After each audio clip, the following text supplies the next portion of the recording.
शक्तिश्चेतना Rupa जडशक्तिर्जडात्मिका Gayatri व्याहृतिः Sandhya द्विजवृन्दनिषेविता तत्त्वासना तत्त्वमयी पञ्चकोशान्तरस्थिता निस्सीममहिमा नित्ययौवना मदशालिनी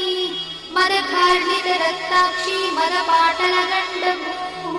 चन्दनद्रवदिग्धाङ्गी चाम्पेयकुसुमप्रिया कुशला कोमलाकारा Kurukulla Kuleshwari कुलमुण्डालया कौलमार्गतत्परसेविता कुमारगणनाधाम्बा पुष्टिर्मतिर्धृतिः